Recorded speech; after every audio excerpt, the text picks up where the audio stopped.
네, 민수기 말씀을 묵상하고 있습니다. 이전에 아론의 지도력에 반기를 들었던 고라는 아론과 그 자손에게만 주어진 제사장의 직책을 모든 레위인에게 확대하려고 하였습니다.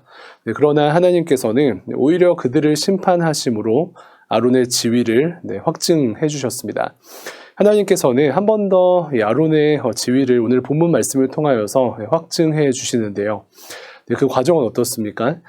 지파별로 우두머리에 지팡이를 가져오게 하시고 지팡이에 우두머리들의 이름을 쓰게 하십니다. 아론 또한 지팡이의 이름을 쓰게 하십니다. 그리고 모은 지팡이를 하루 동안 장막 안에 둡니다. 하루가 지나고 놀라운 일이 벌어집니다. 무엇입니까? 모아둔 지팡이에 아무 일도 벌어지지 않는데 아론의 지팡이에는 유독 싹이 났습니다. 말이 안 되는 일 아니겠습니까? 흙 속에 뿌리를 내린 것도 아닌데 생명이 없는 나무 지팡이에 싹이 납니다.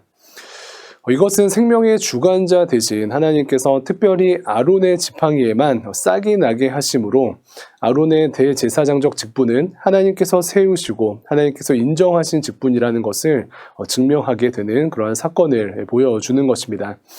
이 사건을 보면서 우리는 무엇을 깨닫게 됩니까? 먼저는 하나님께서 세우신 권위의 질서 가운데 순종하는 것이 성도의 삶인 것을 말씀합니다. 우리 나라에 세우신 권위, 교회 공동체에 세우신 권위, 또 가정에 세우신 권위, 직장과 학교에 세우신 권위의 질서 가운데 따라가야 합니다. 이것은 권위자들이 권위적으로 교만해야 함을 말하는 것도 아니고요. 팔로워들이 비굴하게 굴복해야 함을 말하는 것도 아닙니다. 하나님의 은혜 안에 질서를 말씀하시는 것입니다. 여러 증거들 가운데 하나님께서 세우신 곳곳의 리더들에게 기쁨으로 그들을 인정하며 그 질서 가운데 은혜를 누리는 우리의 삶이 되기를 간절히 소망합니다. 학교에서 하나님께서 세우신 리더분들의 권위를 인정해주면 학생들이 행복할 것입니다. 가정에서 하나님께서 세우신 가장의 권위를 인정할 때 가정은 행복할 것입니다. 교회에서도 마찬가지일 것입니다. 두 번째는 나 스스로도 억지가 아닌 하나님께서 인정해 주시는 그 인정으로 이 땅을 살아가기를 소망하며 살기를 원합니다. 권위는 이처럼 스스로의 외침이나 힘으로 세워지는 것이 아니라 하나님께서 세워주시는 것임을 기억하며 기도하는 것입니다.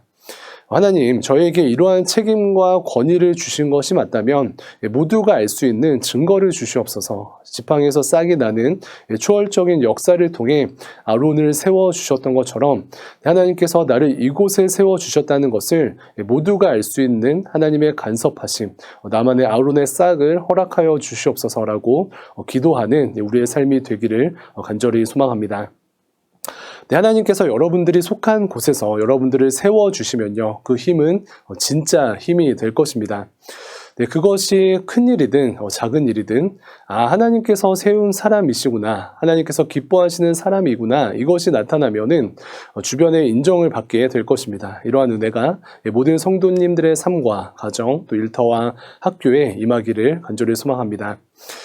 그런데 우리가 그곳에 세워졌다는 가장 분명한 증거는요, 바로 희생과 헌신일 것입니다. 희생과 헌신이라는 싹이 피어질 때에 그리스도의 은혜가 자라나 열매에 맺을 것입니다. 그래서 아무쪼록 이번 한 주도 하나님 중심의 삶을 사심으로 세워진 리더들을 존중하시고 또 하나님께 인정받으시는 모든 성도님들 되시기를 소망합니다.